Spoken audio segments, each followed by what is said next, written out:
Book the Second, Chapter 2 of A Tale of Two Cities by Charles Dickens. A Sight. "You know the Old Bailey well, no doubt," said one of the oldest of clerks to Jerry the messenger. "Yes, sir," returned Jerry in something of a dogged manner. "I do know the Bailey." "Just so. And you know Mr. Lorry?" "I know Mr. Lorry, sir, much better than I know the Bailey." "Much better," said Jerry, not unlike a reluctant witness at the establishment in question. "Then I, as an honest tradesman, wish to know the Bailey." "Very well. Find the door where the witnesses go in, and show the doorkeeper this note for Mr. Lorry. He will let you in." "Into the court, sir?" "Into the court." Mr. Cruncher's eyes seemed to get a little closer to one another, and to interchange the inquiry, "What do you think of this?" "Am I to wait in the court, sir?" he asked, as the result of that conference. "I am going to tell you. The doorkeeper will pass the note to Mr. Lorry, and do you make any gesture that will attract Mr. Lorry's attention, and show him where you stand. Then what you have to do is to remain there until he wants you." "Is that all, sir?" "That's all. He wishes to have a messenger at hand. This is to tell him you are there." As the ancient clerk deliberately folded and superscribed the note, Mr. Cruncher, after surveying him in silence until he came to the blotting paper stage, remarked, "I suppose they'll be trying forgeries this morning." "Treason." "That's quartering," said Jerry. "Barbarous." "It is the law," remarked the ancient clerk, turning his surprised spectacles upon him. "It is the law." "It's hard in the law to spile a man, I think. It's hard enough to kill him, but it's very hard to spile him, sir." "Not at all," retained the ancient clerk. "Speak well of the law. Take care of your chest and voice, my good friend, and leave the law to take care of itself. I give you that advice." "It's the damp, sir, what settles on my chest and voice," said Jerry. "I leave you to judge what a damp way of earning a living mine is." "Well, well," said the old clerk, "we all have our various ways of gaining a livelihood. Some of us have damp ways, and some of us have dry ways. Here is the letter. Go along." Jerry took the letter, and remarking to himself with less internal deference than he made an outward show of, "You are a lean old one, too," made his bow, informed his son in passing of his destination, and went his way. They hanged at Tyburn in those days, so the street outside Newgate had not obtained one famous notoriety that has since attached to it. But the jail was a vile place, in which most kinds of debauchery and villainy were practiced, and where dire diseases were bred, that came into court with the prisoners, and sometimes rushed straight from the dock at my Lord Chief Justice himself, and pulled him off the bench. It had more than once happened that the judge in the black cap pronounced his own doom as certainly as the prisoners, and even died before him. For the rest, the Old Bailey was famous as a kind of deadly inn-yard, from which pale travelers set out continually in carts and coaches on a violent passage into the other world, traversing some 2.5 miles of public street and road, and shaming few good citizens, if any. So powerful is use, and so desirable to be good use in the beginning. It was famous, too, for the pillory, a wise old institution that inflicted a punishment of which no one could foresee the extent. Also for the whipping post, another dear old institution, very humanizing and softening to behold in action. Also for extensive transactions in blood money, another fragment of ancestral wisdom, systematically leading to the most frightful mercenary crimes that could be committed under heaven. Altogether, the Old Bailey at that date was a choice illustration of the precept that whatever is right, an aphorism that would be as final as it is lazy, did it not include the troublesome consequence that nothing that ever was wrong. Making his way through the tainted crowd, dispersed up and down this hideous scene of action, with the skill of a man accustomed to make his way quietly, the messenger found out the door he sought and handed in his letter through a trap in it. For people then paid to see the play at the Old Bailey, just as they paid to see the play in Bedlam, only the former entertainment was much the dearer.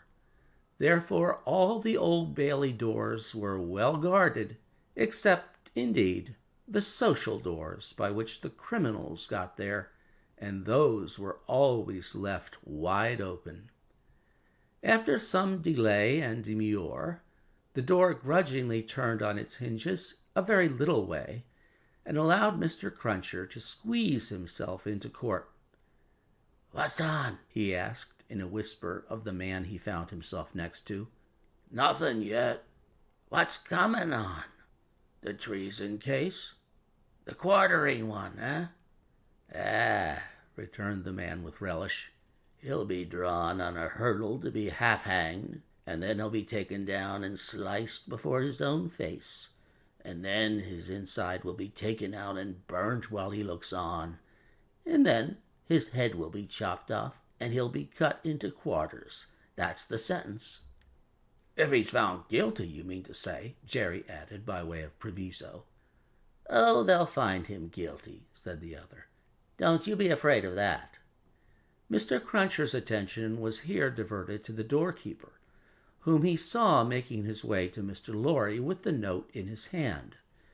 Mr. Lorry sat at a table among the gentlemen in wigs, not far from a wigged gentleman, the prisoner's counsel, who had a great bundle of papers before him, and nearly opposite another wigged gentleman with his hands in his pockets, whose whole attention, when Mr. Cruncher looked at him then or afterwards, seemed to be concentrated on the ceiling of the court. After some gruff coughing and rubbing of his chin and signing with his hand, Jerry attracted the notice of Mr. Lorry, who had stood up to look for him, and who quietly nodded and sat down again. "What's he got to do with the case?" asked the man he had spoken with. "Blessed if I know," said Jerry. "What have you got to do with it, then, if a person may inquire?" "Blessed if I know that either," said Jerry. The entrance of the judge and a consequent great stir and settling down in the court stopped the dialogue. Presently the dock became the central point of interest. 2 jailers who had been standing there went out, and the prisoner was brought in and put to the bar. Everybody present, except the one wigged gentleman who looked at the ceiling, stared at him. All the human breath in the place rolled at him, like a sea or a wind or a fire. Eager faces strained round pillars and corners to get a sight of him. Spectators in back rows stood up, not to miss a hair of him.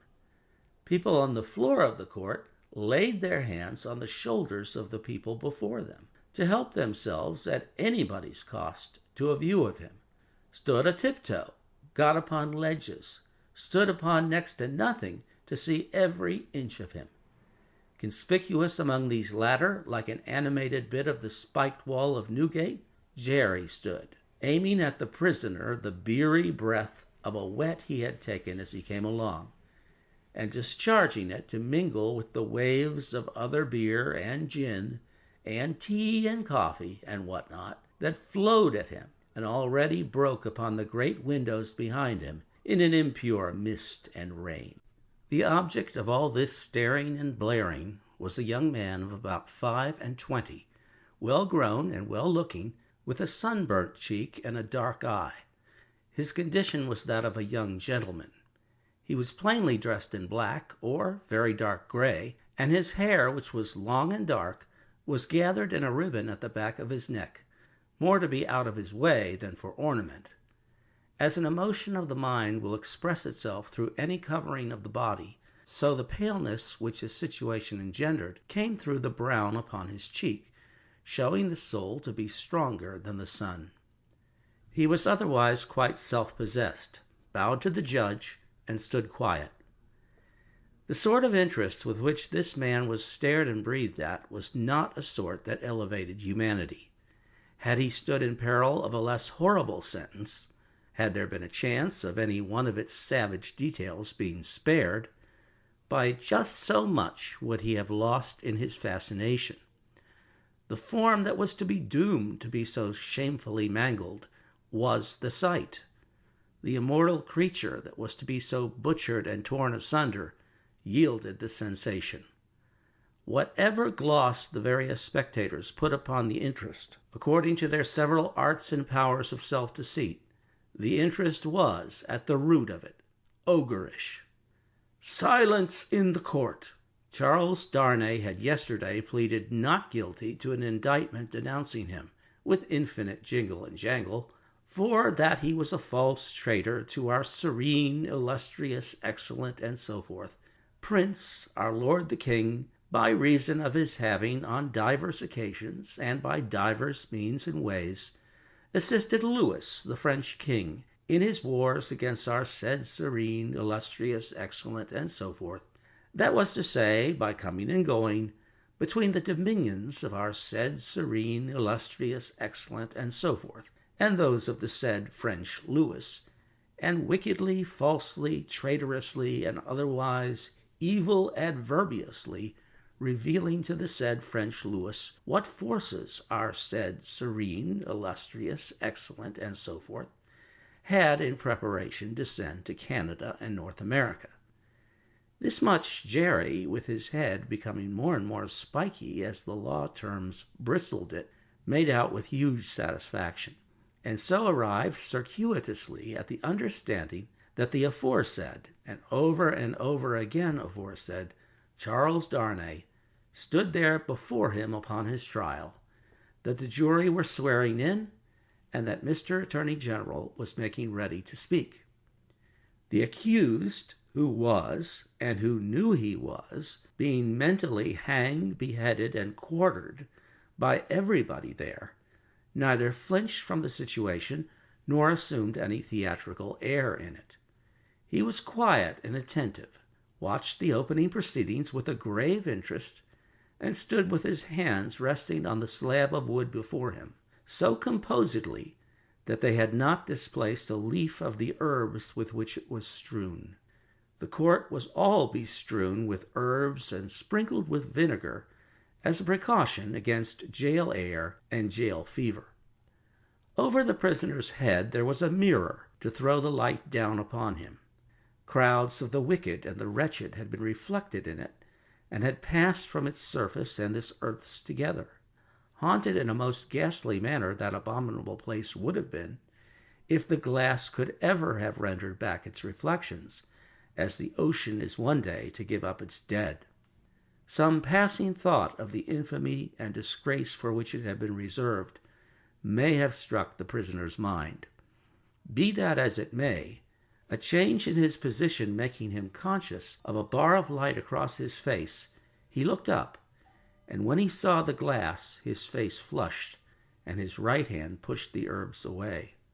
It happened that the action turned his face to that side of the court which was on his left.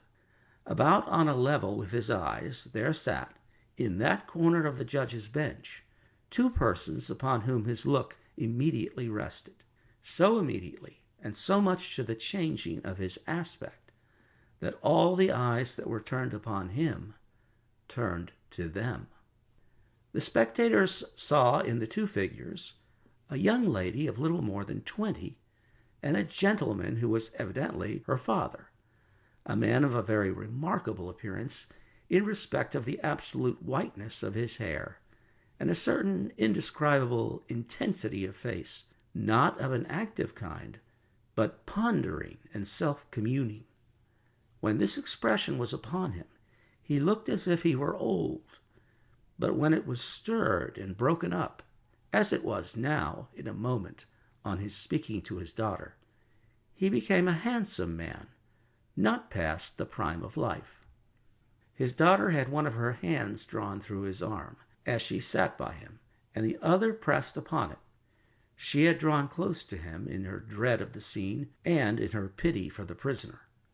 Her forehead had been strikingly expressive of an engrossing terror and compassion that saw nothing but the peril of the accused. This had been so very noticeable, so very powerfully and naturally shown, that starers who had no pity for him were touched by her, and the whisper went about. Who are they? Jerry, the messenger, who had made his own observations in his own manner, and who had been sucking the rust off his fingers in his absorption, stretched his neck to hear who they were. The crowd about him had pressed and passed the inquiry on to the nearest attendant, and from him it had been more slowly pressed and passed back. At last it got to Jerry. "Witnesses? For which side?" "Against." "Against what side?" "The prisoners." The judge, whose eyes had gone in the general direction, recalled them, leaned back in his seat, and looked steadily at the man whose life was in his hand, as Mr. Attorney General rose to spin the rope, grind the axe, and hammer the nails into the scaffold. End of chapter.